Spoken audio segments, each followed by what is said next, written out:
But like I said, it's a little hard to survive scrutiny. But from passive entertainment, it was just lovely. And Michelle Thomas, who's been with us the whole time and putting up with my nonsense, says the movie was gorgeous. There was zero chemistry between the dad and the mayor. well, well, unfortunately, the dad's playing a slice of white bread, and he's opposite Italian female stereotype. What did you want him to do? It was kind of like, let me give you. No, I'm not. I will not let them off the hook. I'm sorry. He could have done something. I'm an actor. I know what I'd have done. All right. Well, I'm going to concede the floor to you, Mac. Take it away. Okay. The actor that plays the part, I actually saw a few interviews with him. Sit up, young man. No, this is story time. Knock yourself out. Okay. No, I walked through that whole movie going, wait a minute, isn't he supposed to be mad here? We start off with my daughter's left the United States to live in Italy, which is, in America, we might call that a huge fuck you. Stay away. The estrangement is now official. I don't ever want to know you again. But no, he follows her there. And then I think her showing a great deal of even uncanny patience, she's not put off by that. I mean, she's a little put off. Oh, Dad, you're here. No. I moved to Italy. You can't follow a daughter to another country unless you're Liam Neeson. No, you can't. Unless you're going to save her. She doesn't want to be saved. She's here to start a new life. Dad, I don't care if you're bat dad. Knock it off. I'm doing this thing here. Well, let me help. I don't want you to help. The point was to do this by myself. She keeps saying, go away. And rather than be hurt by any of that, he's this white bread, just like you said. He's this middle ground meh. I was looking for a way to... He's John Cena. He just shrugs and nothing bothers him. Yeah. I was looking for a way to express the total feeling for this.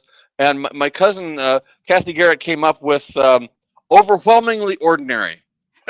There's nothing high or low about this. I feel like we're revisiting a theme here. They'll plot the scenes. There should have been drama. There should have been hurt feelings. There should have been elation. There's just not, even when he's falling for the hot chick, he's okay. That's nice. I'm sorry. The Italian hot chick wants to take your pants off, and it's okay. The only time he's like even walking through 45-degree day. Nobody cares about a 45-degree who cares? day. And he even gets off the train before she knows he's there. So he's clearly in love. Up to this point, I've seen nothing like the kind of passion that would tell you to get off that train. This was a completely misdirected, misacted movie. I'm pissed about it. There was a chance there to do something cool, and they didn't do it. And my grade for them is this is a C+. It should have been an A+. So fuck you. If I don't aggravate you with every single one of these reviews, I don't know what I'm doing. This is great. Mark, I love you. I have a new passion. Agitate Mac with at least one movie. And I was afraid we were going to have something to talk about. The only thing I'm mad at you about is you chose this movie. Welcome to the broadcasting family. Thank you. I'm actually quite glad to be here. It doesn't resolve right. None of it. It's supposed to be about reinventing your life, reassuming life, finding new passion when he's learning to cook again. Yeah. There's those moments. He's talking with the ladies in the square. That's fun. But he's just like I forget which movie we reviewed before. He's playing the straight man here, but they've written the wrong lines for a straight man. Yeah.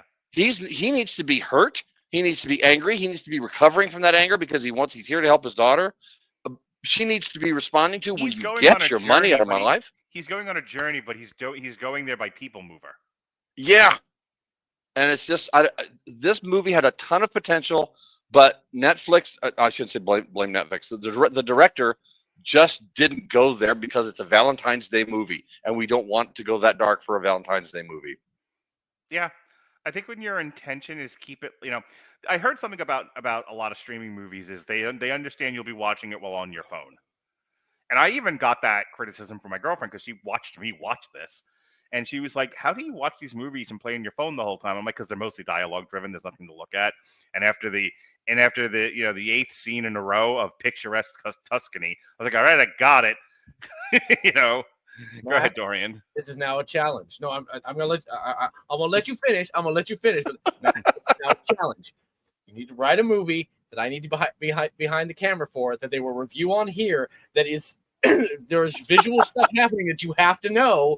So Robert Winfrey watched it. He's like, you didn't see this? And Mark's like, damn it, Dorian actually does listen to me. Shit. Fuck, I can't play video games on my phone when I'm watching. No, actually, Dorian, you can. I'm going to throw you the last word, and then we're going to get out of here. So hit it, baby. All right. Honestly, of the three, this was probably my second favorite. And Michelle Thomas says he has the same look on his face whether he's flirting with the mayor or opening a bottle of olive oil. Okay. Well done. Miss Thomas, you're not wrong. But the reason that this was probably my second favorite was because, as I said at the start of this review, I watched the trailers for all the movies first before I go see them. Because there's one that, like, it's just, okay, I need to bear down for this one. Then at least I know it ahead of time. This one I knew I was going to love. Hang on. Later in the year, because I'm going to torture you with stuff that I like that I shouldn't like, there's a triple feature. I don't know if you saw it yet, because I put your name and everything, but I don't know if you look at what I send you. So I do. There's a triple feature of Irreversible, Blase Moi, and I can't remember the third one, but they're all French essay films. I can't wait for you to do the prep work on this as you're making like a voodoo doll of me. Yeah, I may help him with that. You're reviewing films that no one wants you to review. Are you saying Mac's going to make a voodoo doll of you? You. Well, you're like, I watched the trailers. I'm like, oh, I can't wait for you to see the trailers for Blase Moi, and Irreversible. Well, because again, and not to make too fine a point in it, because I know we want to kind of wrap up here in a second. Yep.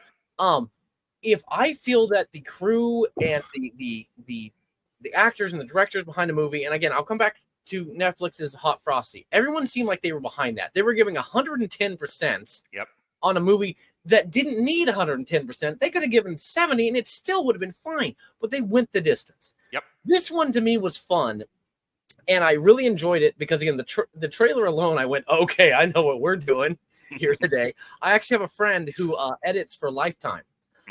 I cannot say their name on the podcast. I know that's your running joke, Mark. It's like, you keep saying things are happening and you say you can't talk about them. Do you work for the government? Are you a spy? Dorian and Ola's girlfriend's from Canada.